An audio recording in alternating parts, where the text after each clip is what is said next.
vais effectivement partager avec vous quelques découvertes et surprises dans l'exploration qu'on a faite de la philanthropie familiale.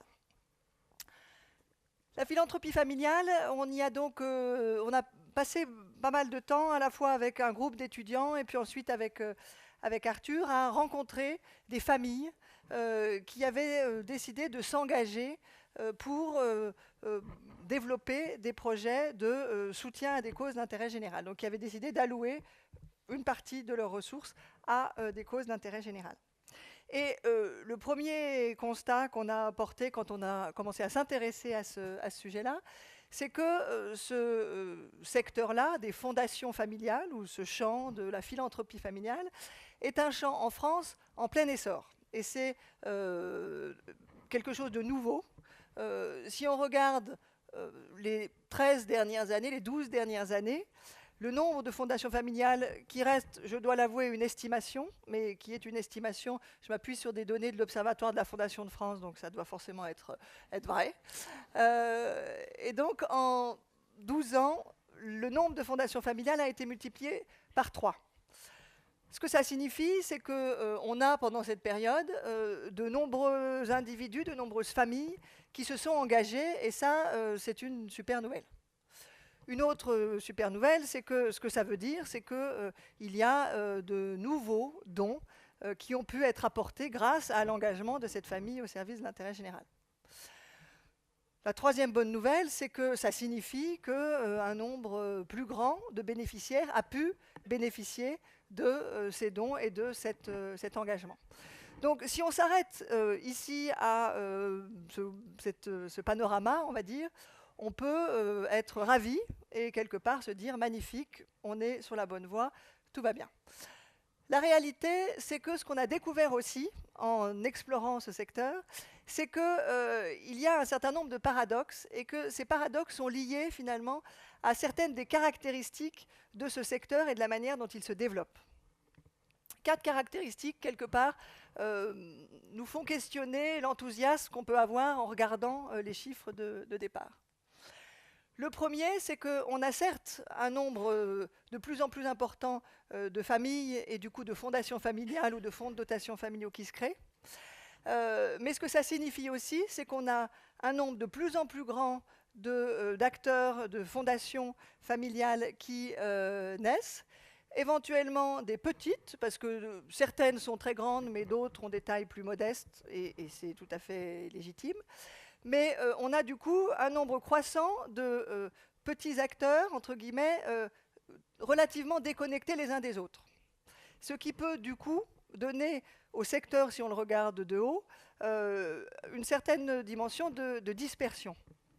Une conséquence de cette dispersion, c'est qu'on a donc de nombreux petits acteurs qui donnent des relatives petites sommes à de nombreuses petites associations.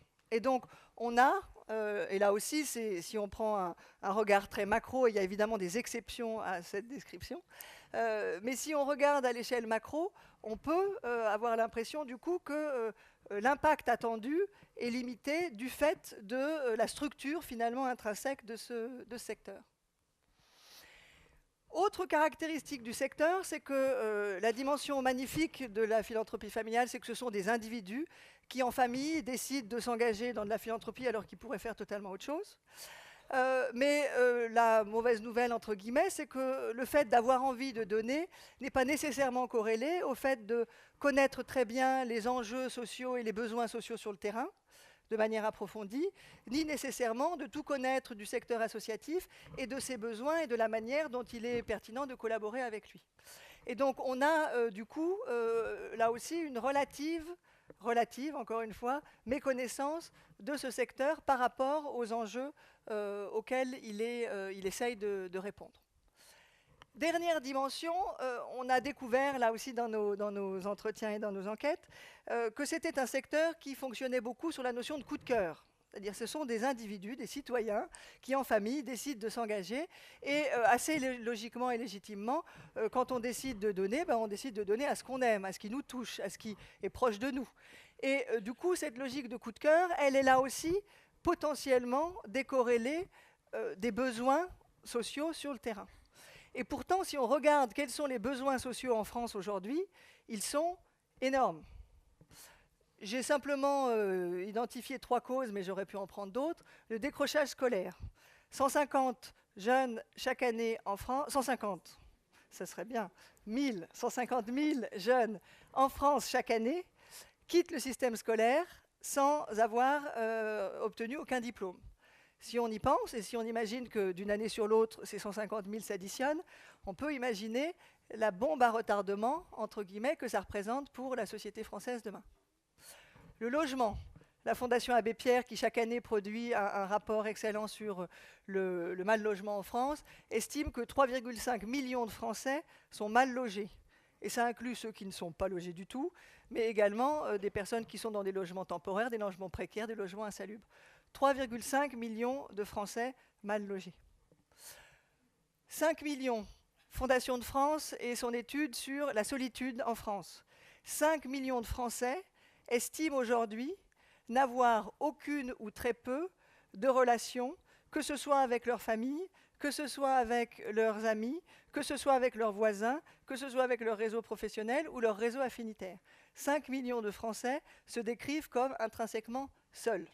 Et donc, quand on regarde l'ampleur des enjeux sociétaux, on se rend compte qu'effectivement, on a quelque part un paradoxe qui est que on a des enjeux très gros et potentiellement en croissance, ou en tout cas qui ne sont pas en train de diminuer.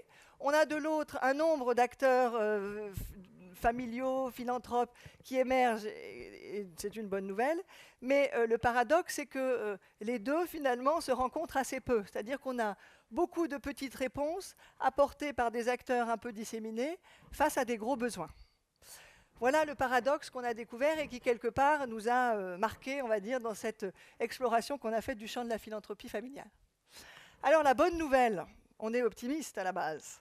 La bonne nouvelle, c'est qu'il y a en fait un certain nombre de signaux positifs.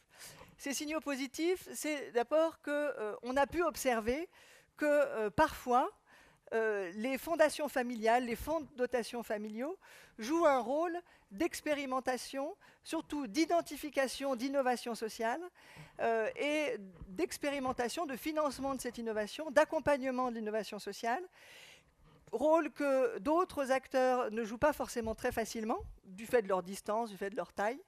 Et ce rôle-là est un rôle extrêmement précieux puisque c'est potentiellement ce rôle-là d'investissement dans l'innovation sociale qui permettra d'inventer les réponses de demain aux enjeux sociaux qu'on a évoqués.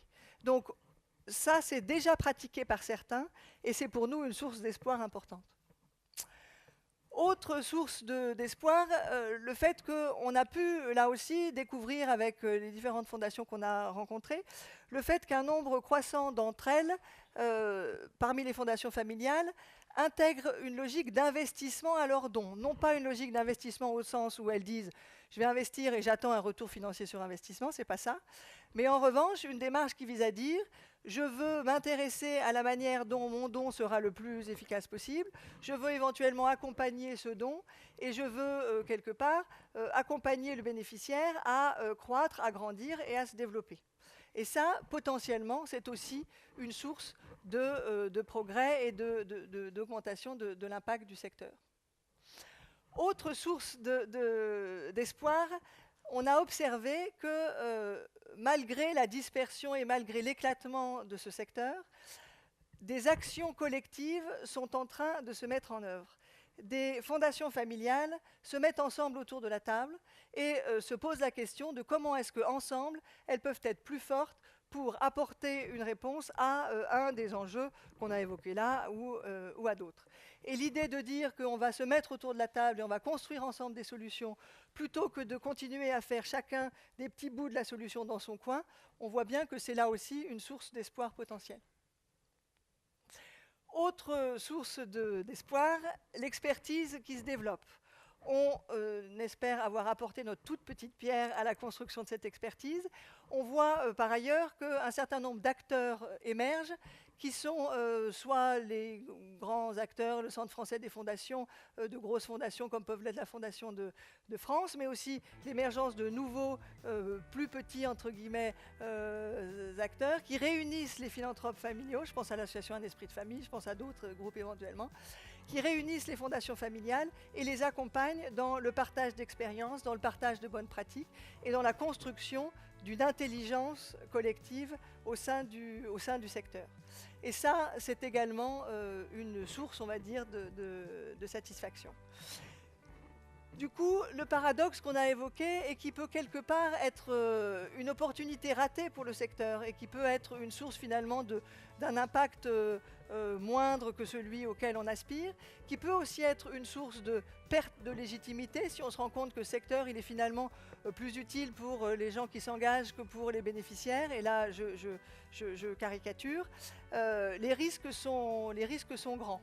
En revanche, si on va vers plus d'investissement au service de l'innovation, si on va vers plus d'actions collectives, si on va vers plus de construction d'une expertise collective, alors on peut vraiment espérer que ce champ de la philanthropie familiale devienne une vraie force et un vrai levier finalement de progrès social. C'est mon espoir en tout cas.